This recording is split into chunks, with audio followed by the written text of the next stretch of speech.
Hola, ¿qué tal? Muy buenas tardes. Bienvenidos a este espacio de Imperio Ejecutivo, la revista internacional. Imperio Ejecutivo tiene como finalidad contribuir al conocimiento y al crecimiento de nuestra comunidad de inteligencia financiera y llevar este mensaje a todo el mundo por medio del conocimiento de nuestros escritores, expertos, especialistas que nos regalan este conocimiento y esta experiencia de cómo hacer algo, cómo llevar esta buena práctica en una profesión, en una actividad, en algo que necesitamos para crecer.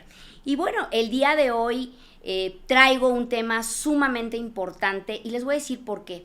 Como ustedes saben, Imperio Ejecutivo nace de la comunidad de inteligencia financiera que está preocupada por otorgar y llevar de la mano en la educación financiera a las personas. Y una de las inquietudes más importantes en las personas es cómo traslado el conocimiento de indicadores económicos a mi bolsillo. ¿Cómo entiendo cómo impacta la inflación, el Producto Interno Bruto?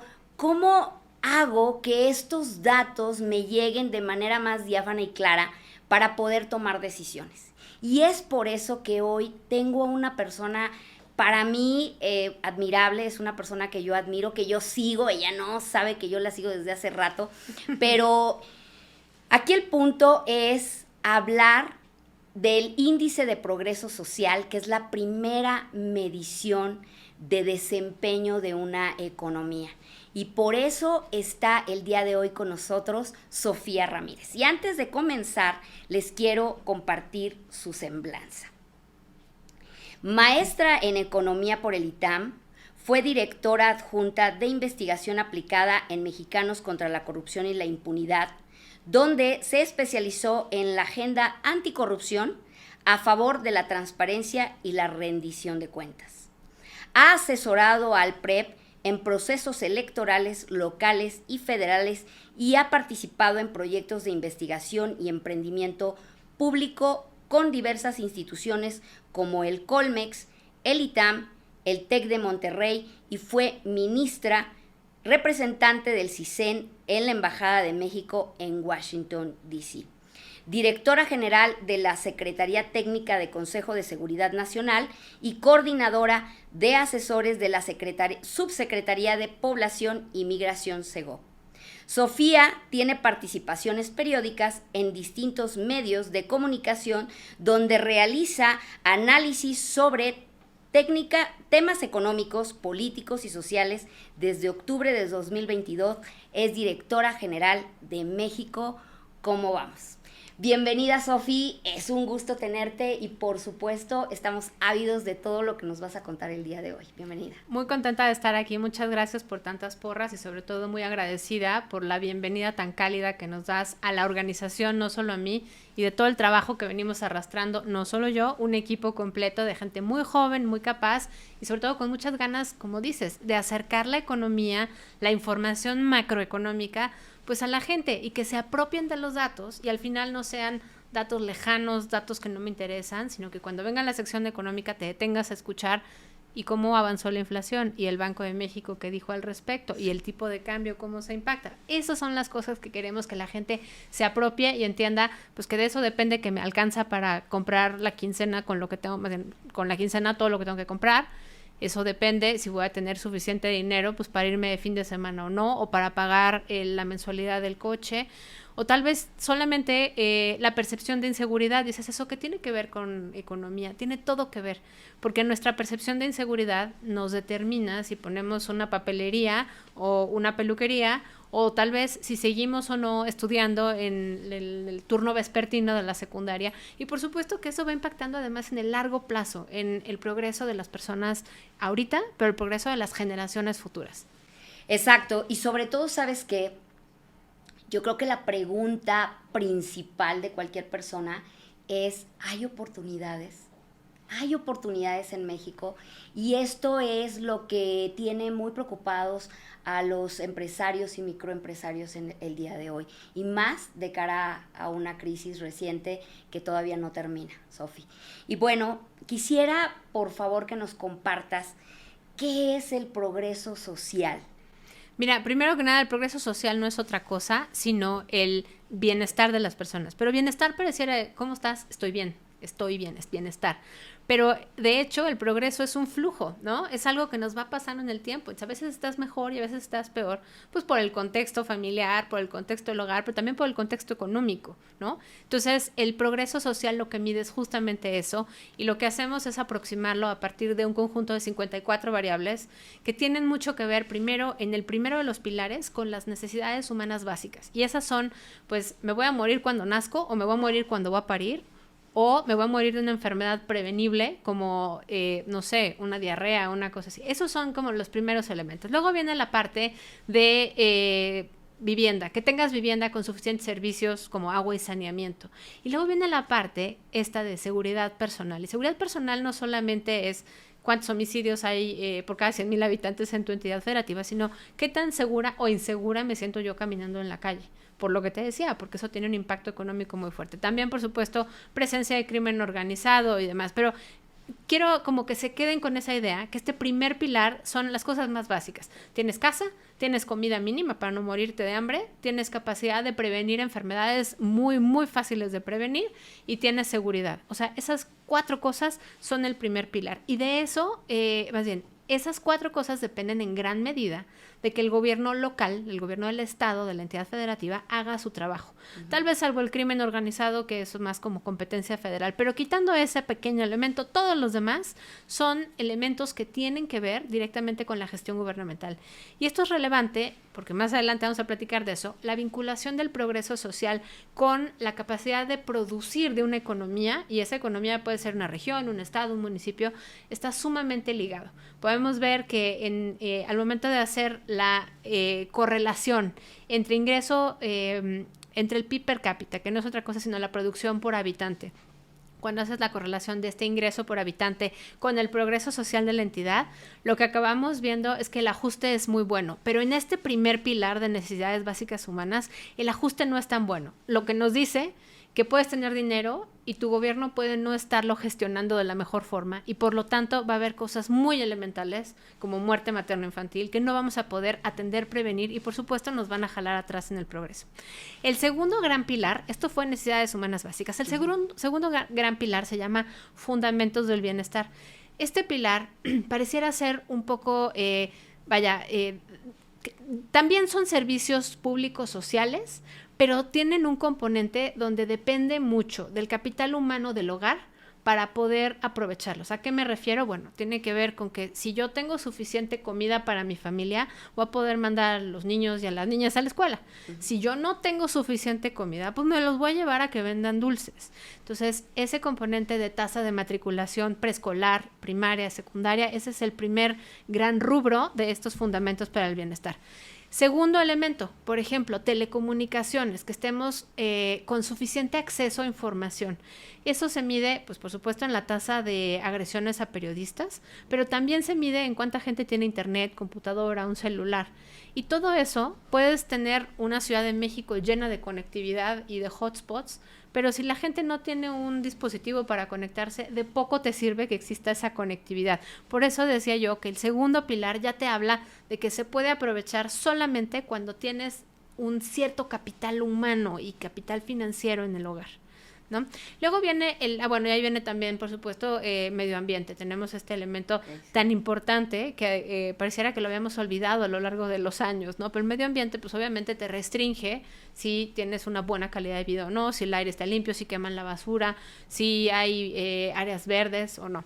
Y el tercer gran pilar se llama oportunidades, porque claramente ahí lo que vemos es, ya tienes lo mínimo para no morirte en el intento, ya tienes la parte de desarrollo personal en el pilar intermedio, y aquí quiero regresar un poquito porque olvidé mencionar el gran elefante en la sala, que es la tasa de mortalidad por distintas enfermedades, que está en el segundo pilar, en el de en medio, y tiene mucho que ver con capital humano, porque si tú tienes pues suficiente comida, suficiente tiempo de descanso y demás, tendrás, uno, mejor calidad de vida, y dos, tendrás también tiempo y cabeza para pensar que te haces chequeos preventivos y entonces tu calidad de vida y tu salud pues van a ser mucho mejores, y la probabilidad de que te mueras por diabetes mal atendida o por problemas circulatorios que no tienen un diagnóstico es mucho menor.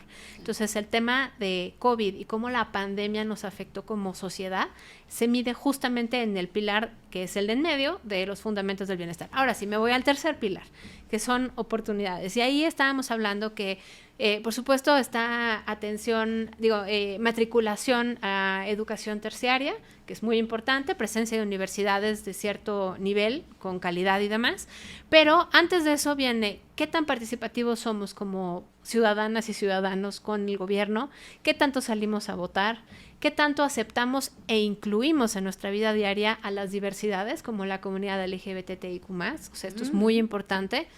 Y también viene pues el ejercicio de nuestros derechos más básicos, como el confiar en las autoridades, en concreto en la procuración de justicia, porque de poco sirve que tú vayas y denuncies si al final no pasa nada. Entonces creo que con ese gran contexto creo que podemos empezar una discusión un poco más detenida. Pues muy interesante, porque yo veo entonces que vamos a tener mediciones en 3 dimensiones: las necesidades básicas humanas, el progreso social o el bienestar social y las oportunidades. Correcto, muy bien.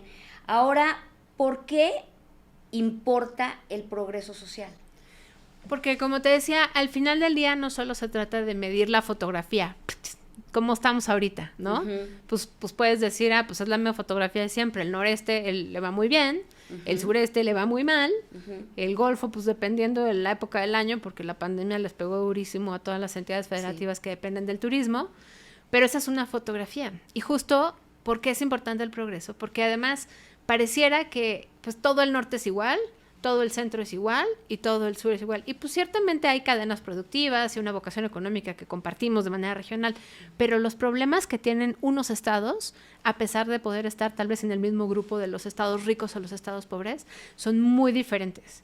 Entonces tenemos, por ejemplo, Ciudad de México, que tiene la posición número 4 en el índice de progreso social en la edición 2020, o sea, en la medición de 2020, que tiene problemas muy particulares que tienen que ver con alimentación básica, o sea, en tener suficiente comida. Tiene problemas importantísimos, por supuesto, en la tasa de mortalidad por la pandemia, por la cantidad de gente que somos y el colapso del sistema de salud, porque además venía mucha gente de fuera, por lo que tú quieras y mandes. Pero tenemos una increíble capacidad de desarrollo de oportunidades. Tenemos derechos muy claramente determinados, mucha aceptación de varias de las comunidades de las divergencias, tenemos una relativamente aceptable tasa de participación electoral.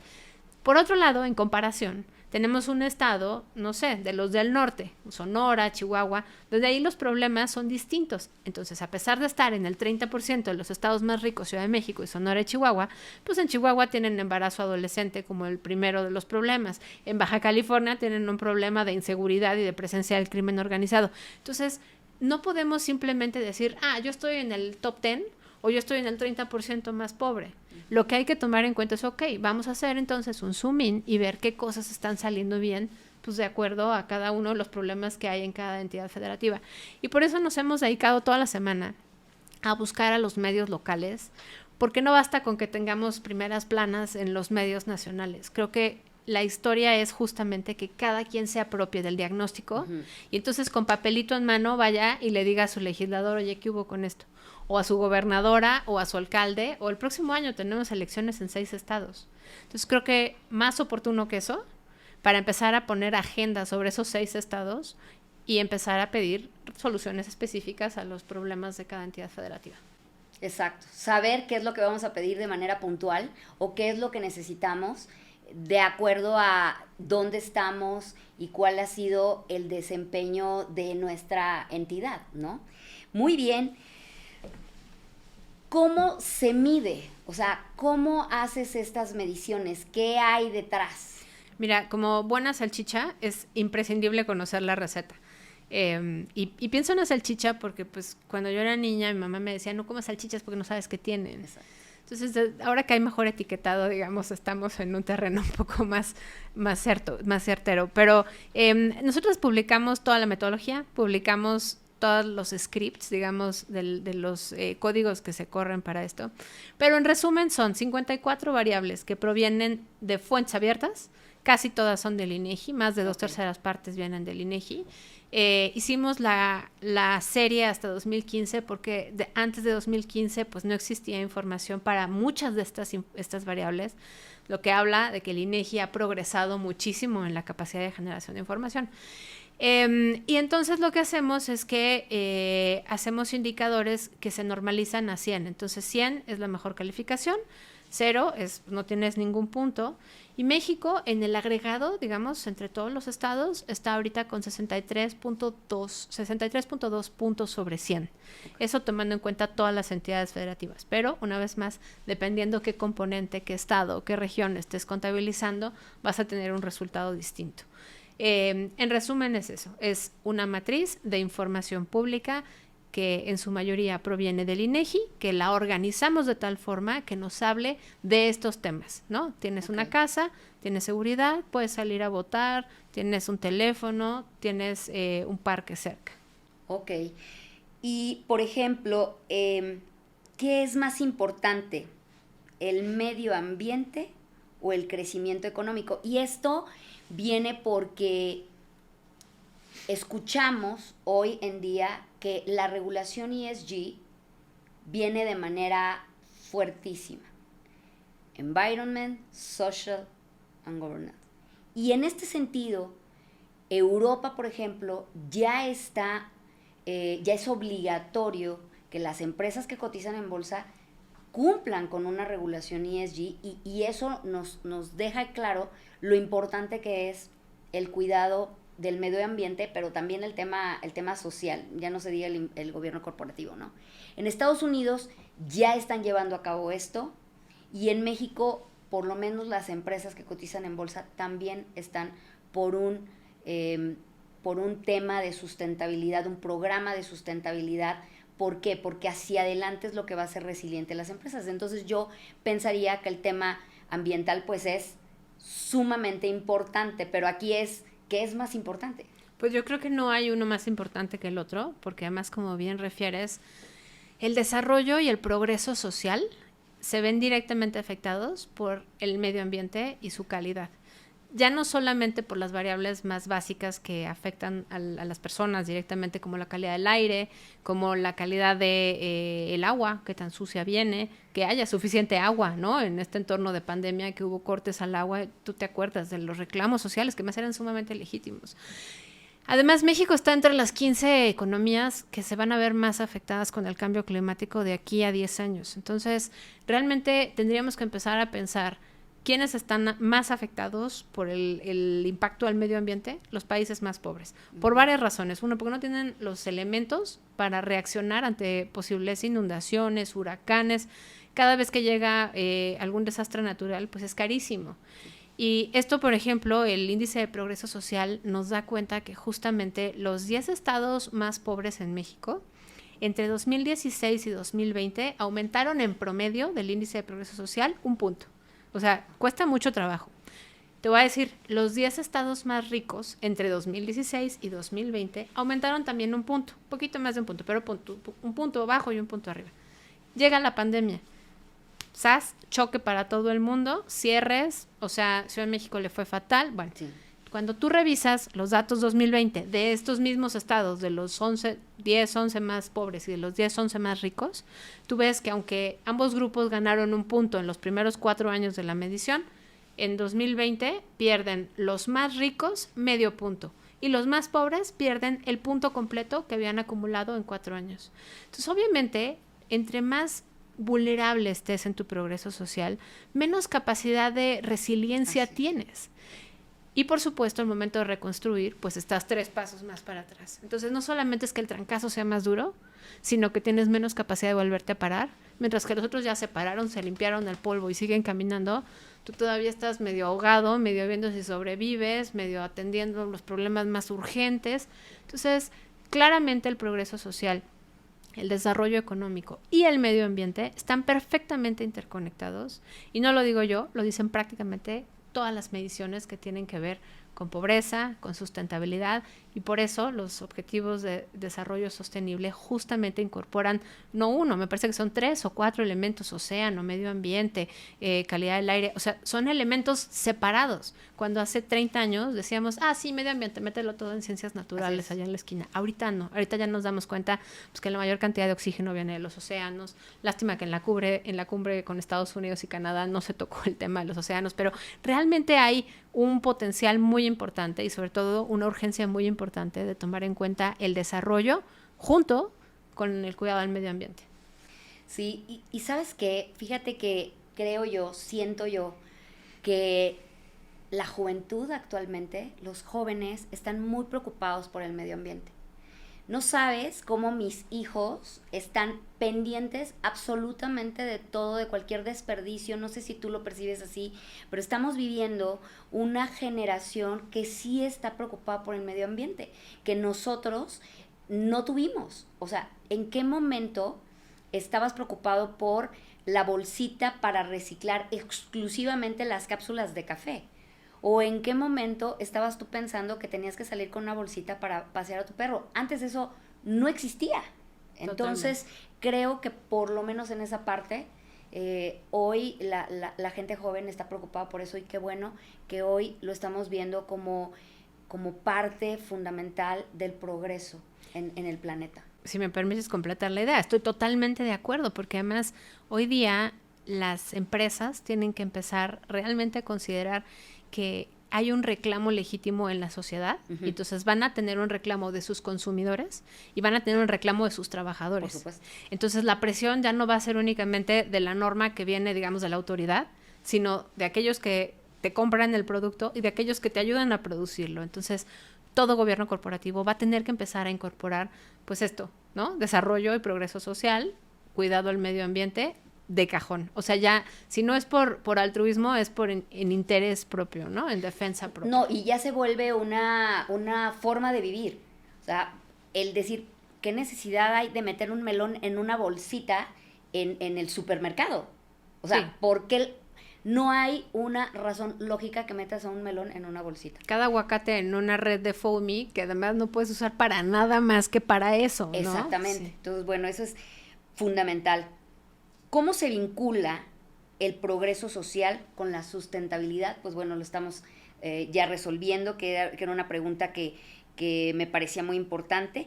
¿Qué lecciones nos deja el índice de progreso? Que aquí es, ¿qué descubriste? ¿De qué te diste cuenta en todo este trabajo? Híjole, nos dimos cuenta de tantas cosas. Yo creo que son por lo menos 5. La primera es que eso lo sabíamos, digamos, desde las ediciones previas, de 2019 a 2020, pero sí veíamos como los estados con mucho dinero, digamos, los más ricos medidos en PIB per cápita, en ingreso por habitante, tenían una buena probabilidad de tener un buen desempeño, ¿no? Sin embargo, no era garantía, y había algunos que teniendo un alto PIB per cápita la estaban armando muy mal. Bueno, segunda iteración fue, vamos a sacar el ingreso petrolero, porque por las reglas federales fiscales de cómo se distribuye la renta petrolera, pues se hace de regreso a la federación y se redistribuye con criterios poblacionales. Entonces, realmente no le da el extra ingreso a Campeche, a Veracruz, a Tabasco, ¿no? Entonces, eso ya te ajusta un poco más las cosas.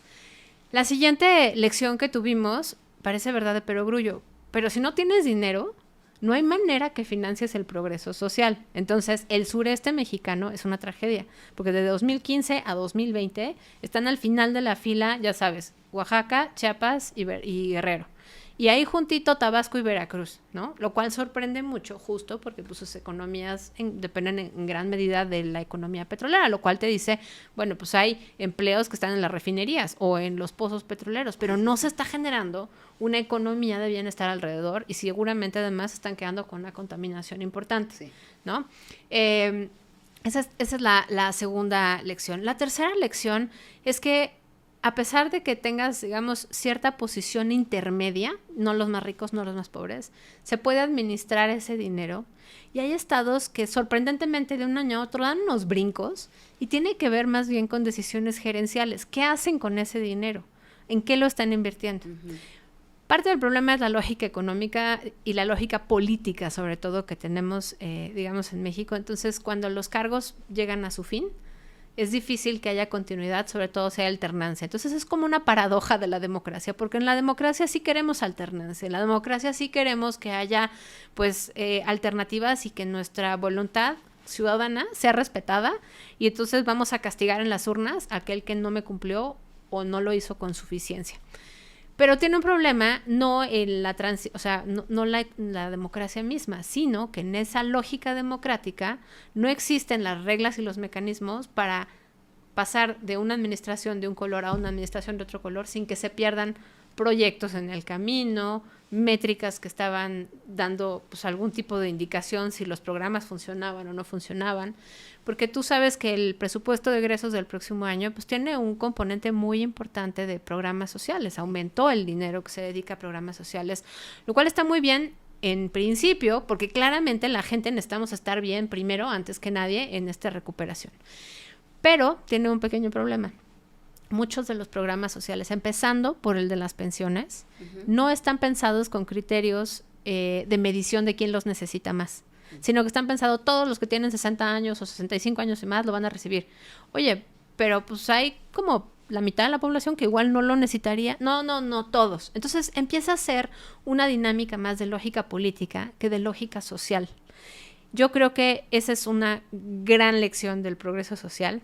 Y ya nomás me apuro con las otras dos. La que sigue es: las cosas cambian muy poco en el tiempo en México. La movilidad social es un problema en sí mismo. Uh-huh. Entonces, pareciera que estás condenada a mantenerte en tu mismo estrato social durante toda tu vida sin tener mucha capacidad de brincar de un lado a otro. Y eso depende, pues, porque la calidad de la educación no es suficientemente buena, porque no hay políticas de inclusión de más niñas que no dejen la escuela por un embarazo adolescente, porque no hay un sistema de cuidados universal, y si no trabajas en un empleo formal, pues ahorita no hay dónde dejar a tus niños. No, es que el gobierno te está dando 3,000 pesos.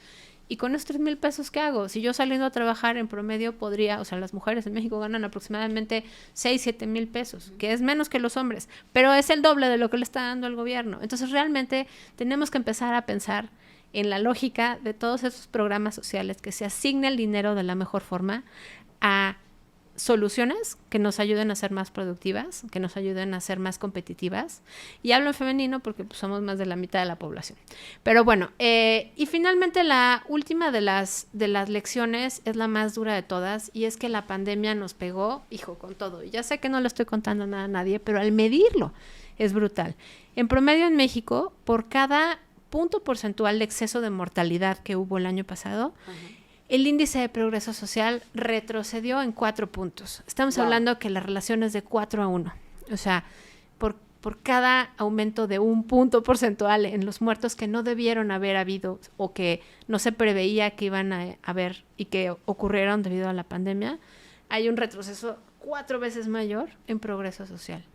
Y obviamente las respuestas de por qué pues son múltiples. Se murieron más hombres que mujeres, que en el esquema familiar mexicano pues son generalmente los proveedores. Uh-huh. Una vez más, los hombres ganan más que las mujeres, eso es un hecho, y no se atienden las causas. Entonces lo que acaba pasando es que se muere el proveedor de la familia, sale al quite la hija, la hermana, la mamá, y entonces se queda a cargo la abuela. Y la abuela, pues también se nos muere de COVID. Entonces la persona que estaba a cargo de los niños pues tiene que tener un trabajo de medio tiempo. Pero en el sector formal no se están contratando a la misma velocidad que se estaban contratando antes, sobre todo en los sectores donde trabajaban más mujeres, como es el de los servicios, ¿no?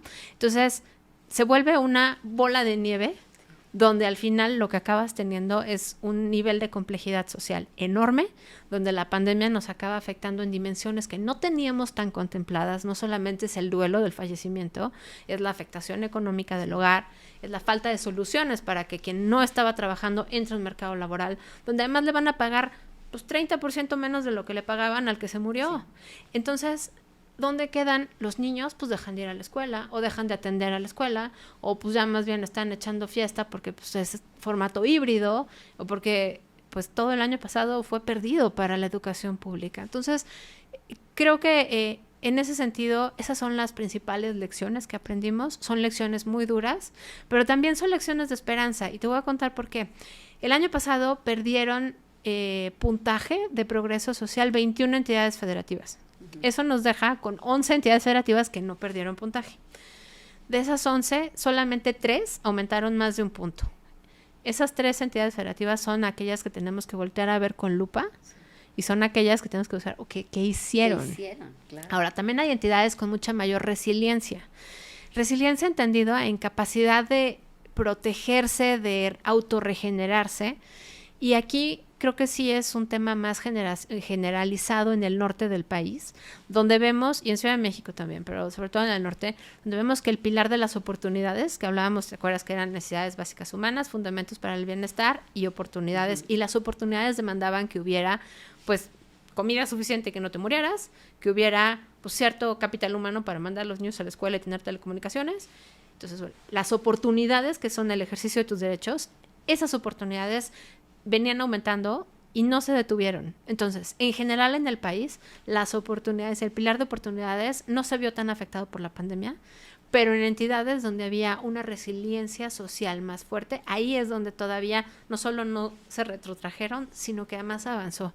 Entonces, eso habla de una sociedad que se está reinventando, que obviamente depende muchísimo, pues, insisto, del capital humano acumulado, de la participación ciudadana, de la participación empresarial, de las ganas de que esto salga adelante y bueno, pues también de ir y alzar la voz y pelearte, y entonces el sector empresarial se reúne con el gobierno local y los empresarios pues escuchan a sus trabajadores presionan a los patrones, donde hay pues además estudiantes de un nivel universitario que no tienen que esta disyuntiva de es que no puedo faltar a clases porque tengo que trabajar y pueden también exigir desde la trinchera de las universidades pues una mejor calidad de vida. Bueno, eso lo vemos más en los estados que tienen mayor ingreso por habitante, por supuesto el norte, por supuesto también Ciudad de México, pero insisto, no es garantía y no podemos dormirnos en los laureles porque el caso de Ciudad de México no solo es característico por el tema de la pandemia y de la cantidad de personas que perdieron la vida, sino también por el tema de el primer pilar, de las necesidades humanas básicas,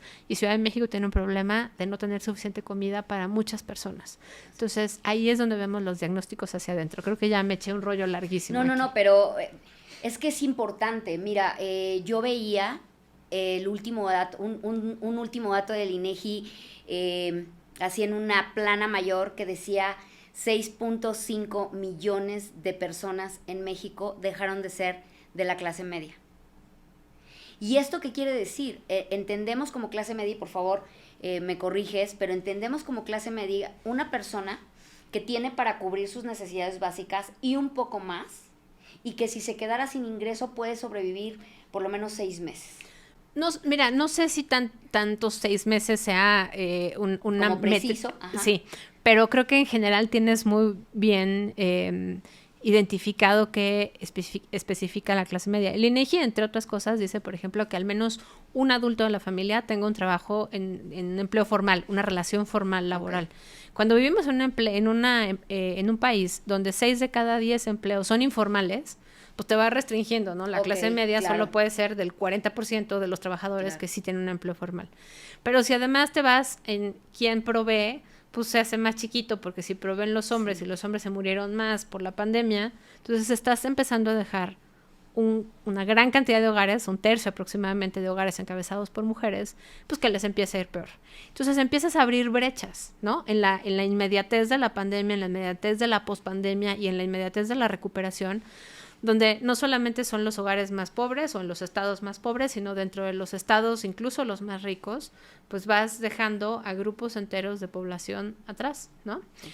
Y que además, pues se suma a que va a haber empleos que ya nunca más van a existir. Y aquí no quiero ser fatalista, sí, claro. Pero antes de la pandemia, pues tenías a la persona que te ofrecía quesito en el súper y ahí te estaba persiguiendo que probaras su quesito. Esa es una demostradora de producto. Ese tipo de empleos ya no van a haber. No. Antes de la pandemia, tú entrabas a una tienda departamental y había 5 personas que amablemente se te acercaban a preguntarte en qué te podían ayudar. Bueno, esos empleos pues se redujeron muchísimo. Entonces va a haber empleos que ya nunca van a regresar, porque además aprendimos a comprar en línea, a recibir las cosas en la puerta del hogar, y pueden ser cosas muy pequeñitas y la diferencia de precio ya no es tan grande. Entonces, o empezamos a recapacitar a nuestra población desocupada y subocupada, que ahí tenemos todavía una subocupación de 2 dígitos y eso no está bien. Y subocupación, para quienes nos escuchan y nos ven, quiere decir que la gente no está trabajando la cantidad de horas que quisiera trabajar, por lo tanto no está ingresando la cantidad de dinero que necesitaría ingresar, porque nadie trabaja por gusto, o bueno, sí, seguramente habrá quien trabaje por gusto, pero generalmente esperamos que nos paguen, ¿no? Entonces, tenemos una desocupación muy alta y necesitamos que las personas que tienen empleo puedan transitar hacia una economía digital, y las personas que no tienen empleo, que se quedaron sin empleo o están trabajando menos horas, pues puedan rápidamente reinsertarse en una lógica donde sus horas de trabajo sean suficientes, su paga sea suficiente y no solo sea por decreto, porque por supuesto que el tema de elevar los salarios mínimos pues es una discusión complicada, ¿no? No quieres ralentizar la recuperación, pero por otro lado pues había un espacio muy importante de incremento de los salarios mínimos que ya veníamos jalando de más de mucho tiempo. Entonces, creo que de ambas partes hay algo de verdad y mucho de cierto. Pero, de fondo, creo que hay que capitalizar entre las lecciones aprendidas de la pandemia para que el progreso social se enfoque en que realmente haya un mercado laboral más competitivo, haya un sistema de cuidados universal para que más mujeres se puedan incorporar a la economía, haya, por supuesto, mecanismos que incentiven que el empleo sea formal en beneficio de ambos lados, otra vez, porque si no, pues los empresarios, los dueños del capital no van a estar interesados en emplear a la gente de manera formal, van a estar además aprovechándose, digamos, de la necesidad de la gente. Vaya, no porque sean mejores o peores personas, simplemente porque es una lógica muy racional, ¿no? Necesitamos también que el gobierno y el empresariado empiece a trabajar de la mano, porque nadie mejor que los dueños de las fábricas, los gerentes de las plantas, incluso el gerente de un restaurante sabe qué tipo de capacitación necesita que tenga la gente que contrata. Entonces, si no sumamos la demanda por trabajos muy específicos con los programas sociales y de dónde estamos mandando a capacitar y a recapacitar a la gente, nos vamos a pisar los pies un montón de veces, nos vamos a tropezar y no vamos a avanzar hacia donde queremos, que es pues a un mayor progreso social, a una mayor pues productividad, por supuesto, de cada una de las personas que trabajan, que se tendría que retribuir en un mayor ingreso por hogar, y por lo tanto estuviéramos en un contexto donde, como nos enseñó el progreso social, el índice de progreso social, se pueden aprovechar muchos de los elementos del progreso social solamente cuando tienes cubiertas tus necesidades más básicas. Entonces, creo que aquí es donde regresamos al tema económico y podemos ver que sin progreso social no podemos generar más cosas, y sin generar más cosas no podemos tener mayor progreso social. Y el medio ambiente está ahí contenido en progreso social y en la generación económica, porque los países desarrollados no nos van a seguir comprando coches eléctricos si seguimos generando electricidad con combustóleo que contamina. Ese es el ejemplo del libro de texto. Claro. Y creo que aquí regresamos al punto de cuidado del medio ambiente. Sí. Al final, bueno, algo que hay que enfatizar, tú dijiste, hay empleos que ya no van a regresar. Y se me vino a la mente los que manejaban los camiones para transportar a los niños. O sea, esas personas se quedaron sin trabajo y los papás no quieren subir a un camioncito a sus hijos. Y hoy eso ya se acabó, como muchos otros, como decías. Pero se abren oportunidades y necesidades diferentes. Fíjate, una mujer llega y me dice, estoy embarazada. Soy mamá de una niña de 6 años, que por cierto todavía no va a la escuela, es vía internet las clases, y soy ama de casa. ¿Y cómo le voy a hacer para ayudar a mi esposo a tener más ingresos? Total, de que hoy gana dinero por ser corrección de estilo en Imperio Ejecutivo. Y además gana por corregir ortografía en diferentes ediciones. Por ejemplo, hoy ya tiene empleo en Chile, le están pagando en Chile por ortografía. Es que está brutal, claro, se abren también una dimensión importante de oportunidades. Entonces, lo que hay que hacer es procurar, pues cerrando las brechas digitales, que haya más empleo para más personas, pues de manera remota, y de manera remota real, no solamente pues de aquí al sur de la ciudad o lo que sea, sino realmente de aquí a Chile, como estás contando, ¿no?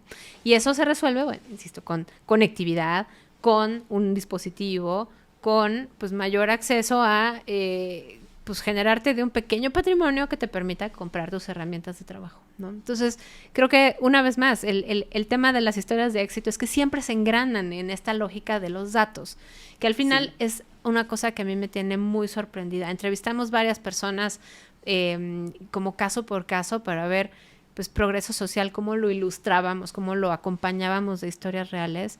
Y bueno, encontramos una cantidad de historias. En particular, a mí me conmueve muchísimo una de una mujer trans activista en Querétaro, que es una sociedad además muy conservadora, que además es una persona que ha luchado muchísimo porque le respeten su cambio de nombre y de identidad. Y todo el proceso de pelearse con el sistema judicial y toda la procuración, digamos, impartición de justicia, eso también es progreso social.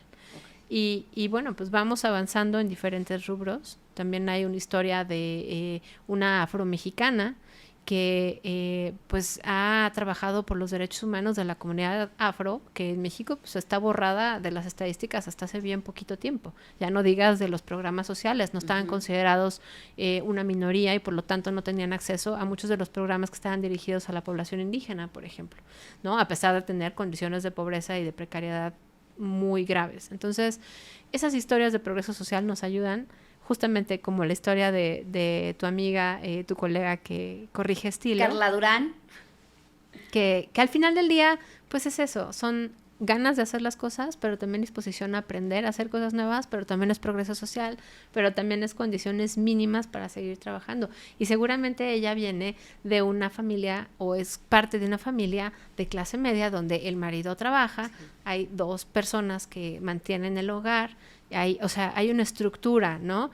Que al final es hacia donde quisiéramos aspirar a tener una clase media mucho más robusta para que las oportunidades sean para mucho más personas y sobre todo a largo plazo.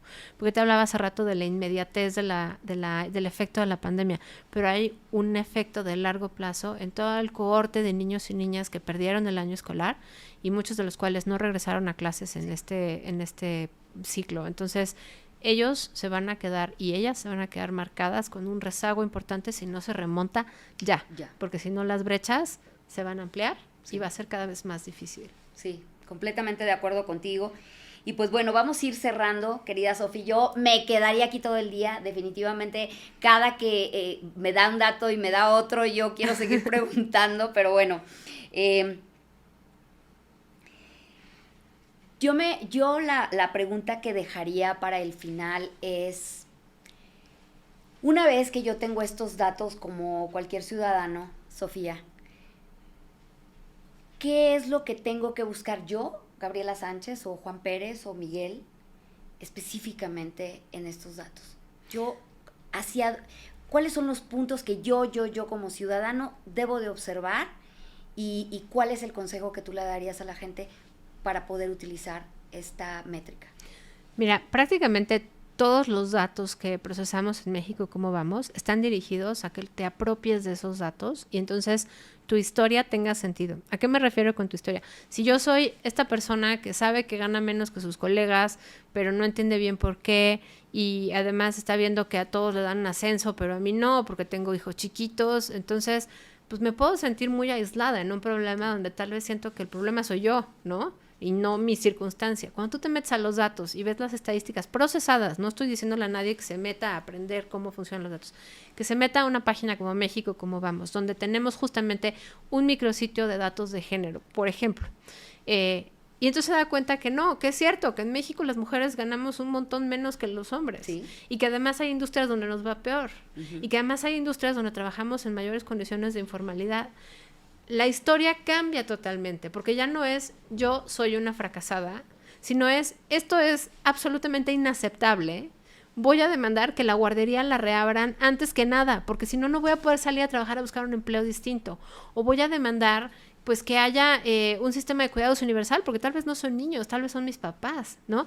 Creo que la data, la estadística que se ofrece en páginas como México, Cómo Vamos, te permite justamente dimensionar dónde está tu lugar en esta historia y darte cuenta que no eres tú. Muchas veces es el contexto lo que te tiene contenido y eso te ayuda, como platicábamos fuera del aire, a cambiar tu esquema mental y entonces ya no eres una persona devaluada ante ti misma, sino eres una persona empoderada con información, ¿no? En las negociaciones salariales, en las negociaciones con crédito por un banco, o sea, va a haber muchos elementos que te van a dar. Entonces, ¿para qué nos sirve y cómo se consulta el índice de progreso social? Yo los invito a la página mexicocomovamos.mx. En cuestión de un clic llegan, está ahí en la parte central, índice de progreso social. Si se van tantito más abajo encuentran el micrositio de género, el de inmigración o el que a ustedes les interese, pero en este caso el de progreso social, se meten y van a ver, pues primero una serie de testimonios y videos que hablan justo de que progreso social es mucho más allá que un programa social. No, progreso social es bienestar y bien vivir. Sí. Y luego más abajo van a encontrar pues, los comparativos regionales, cómo le ha ido a las entidades federativas en el Bajío, en Occidente, en el Mar de Cortés, los estados de la península de Yucatán. O sea, te permite comparar de manera regional para darte una perspectiva. Pero si siguen bajando en la página, van a llegar hasta abajo, donde van a poder ver ficha de estado por estado. Ustedes le pican, son de Aguascalientes, buscan Aguascalientes y le pican. O son de Zacatecas y se van a Zacatecas. Y van a recibir la ficha donde va a haber cada uno de las 54 variables, donde van a poder ver qué es lo que está saliendo mal. Ahora, si ya son muy clavadas y ya de plano quieren saber cómo cambió el dato, pueden descargar la base de datos en un Excel y entonces pueden ir y revisar, ok, tal vez la, no sé, inseguridad subió más de lo que se esperaba o tal vez sea un problema más como de informalidad laboral. Pero en resumen, en la ficha al final pueden ver incluso, pues no solo estos 3 grandes pilares, sino pueden ver a detalle qué variable nos está fallando por cada estado, qué posición guarda esa entidad federativa en esa variable respecto al resto del país. Okay. Porque luego hay entidades que en el agregado van muy bien, pero tienen 1 o 2 rubros donde están muy en mal. El piso. Sí, entonces, sí. Esas son las cosas para las cuales nos sirven justamente este tipo de indicadores. E insisto, me dará muchísimo gusto que nos visiten, sobre todo aquellos quienes tienen, pues, problemas en el empleo, quienes tienen necesidades de generar o de invertir o de saber si cierran o no su negocio, quienes además pues ven que vienen las elecciones y ya vienen las propuestas de campaña grandilocuentes de yo te voy a hacer crecer tu empleo. Ok, dime cómo, si lo que necesito son más policías o tal vez más guarderías, ¿no? Pueden ser las dos cosas. Sí. Entonces creo que para eso sirve y yo los invito a que también nos sigan en redes sociales, en @México-Cómo-Vamos, porque ahí vamos pegando prácticamente pedacitos de información que esperamos que sean útiles para ti y para cualquiera, literal, para cualquiera. Pues bueno, como verán, es muy interesante y sobre todo muy valioso el tener esta información para poder tomar decisiones, no nada más a nivel individual o a nivel de hogar, sino también para poder saber pedir. Si nosotros no sabemos pedir, pues es porque no sabemos ni siquiera qué necesitamos. Y es ahí donde el compromiso de la comunidad de inteligencia financiera, que es la que crea Imperio Ejecutivo, está en dar esta capacitación para que ustedes por lo menos conozcan las métricas más relevantes dentro de este reporte y que lo sigan para poder entonces visualizar oportunidades, para poder anticiparse a escenarios y sobre todo incrementar nuestro bienestar a través de demandas correctas para el beneficio de nuestra comunidad, nuestra entidad y obviamente nuestro país. Y yo pues simplemente quiero darte las gracias, quiero decirte que me quedé sumamente picada, que yo me quedaría mucho tiempo más contigo y que sé que tú vas a poder ser esa guía que necesitamos, Sofía, para poder ir entrenándonos poco a poco para sacar el mayor provecho de este gran trabajo y mil felicitaciones a tu equipo porque obviamente esto es un trabajo súper maratónico que reconozco y muchísimas gracias a todo el equipo que está detrás de ti. Y pues bueno, nos vemos en otra entrevista para Imperio Ejecutivo y no se pierdan esta tercera edición en donde Sofía Ramírez estará en nuestra portada. Nos vemos a la próxima.